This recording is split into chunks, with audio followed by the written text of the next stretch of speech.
when the clock struck 12 and it was 2020, officially January 1, did you envision yourself as a college coach at that time? Honestly, I did not. My plan was to, do the best job I could at Holy Innocents Episcopal School. As you said, going into that season, we were trying to turn it around. We were coming out of December struggling a little bit. We had some changes, and we thrust through and ended up getting to the Elite Eight. And I'll tell anybody, we were 3 minutes away from shocking the world versus my former school, St. Francis. I still, to this day, say if my player doesn't get hurt, we shock the world and win that game. And then, obviously, right after that, COVID hits right after the state championships. And it kind of changed everything. It put everybody into a different pattern. I was able to connect with a lot of people during the time period of COVID. And I think that's kind of what led to this situation here. The people that I was able to connect with, the situations I was able to grow from, the situations that I was able to put myself in front of people during this time led to where I am right now. But you got to understand that journey, man. That journey is long, it's tedious. A lot of times, many people don't even understand what you got to go through to get to where you are right now. And it's still not over. There are going to be peaks and valleys right now, but I'm excited, man. That whirlwind this first week and a half has been great. I don't want to even talk about – there's nothing bad to say. I can tell you nothing bad to say. I don't care how much work I got to do. There's nothing bad to say. What it means to you to be at a HBCU after having those leadership responsibilities in our state and across the country? Well, it actually goes back further than that, Mondre. As a graduate of Morehouse College, the HBCU tradition runs through my veins. Then having been an assistant coach at Alcorn State in Lorman, Mississippi, was another reason what made being at an HBCU so attractive. I think with what has gone on in society, what is going on in the world, it made me want it even more, to be honest with you. It made me want to see HBCUs understood, if that makes sense. And what I mean by that is so people can see us that we're the same institution as a PWI. Nothing changes. We have the same battles, and I'll take it at the D1 level. The same battles that your lower level D1 schools are going through, maybe in the ASUN, in the Big South, are the same struggles that those schools in the SWAC and MEAC are going through. The same struggles that, some of the schools in the CIAA in Division II or the SIAC in Division II are the same struggles that maybe the Gulf Coast, or some other conferences may go through. It's all about budgets. It's all about administrations. It's all about, can you get people behind your program? Do you have a great alumni base? Do you have the opportunity to have a vision for a program, build it, and make it better than when you came in and better when you leave? Because eventually you're going to leave.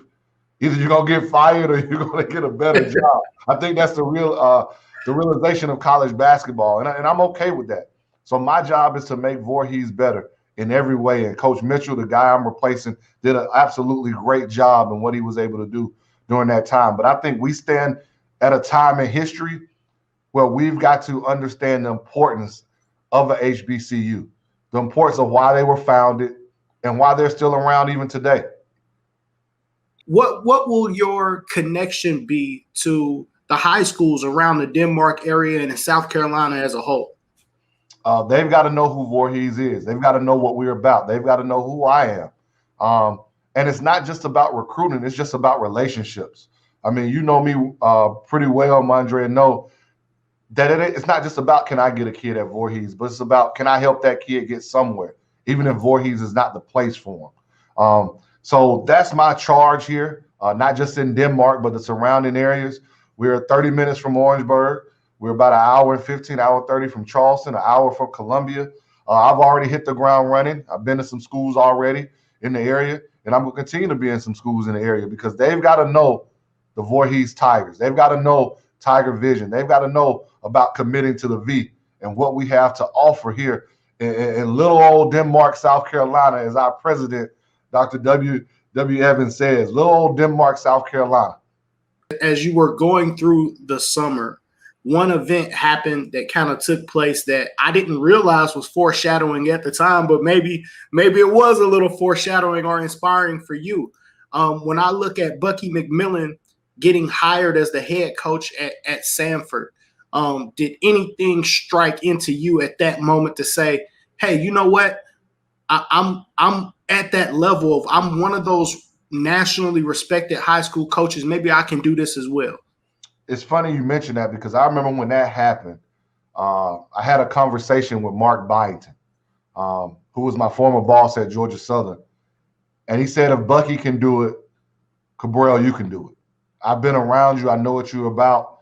It's your time. At that time, I just thought he meant in the future sometime. But it sparked something in me that began to where I started preparing myself for the opportunity. Never knew the opportunity was about to be around the corner. But I prepared myself for it. And that's what I can tell any young man that thinks they want to play at the next level in college, any coach that's out there that wants to play or wants to coach at the next level or even coach in high school, and they may not be there right now. You've got to prepare for the level that you want to get to, and you've got to prepare every day for it. There cannot be a day that you don't prepare for that journey that's next. It's almost like the saying that says you got to dress for the job that you want, not the job that you have.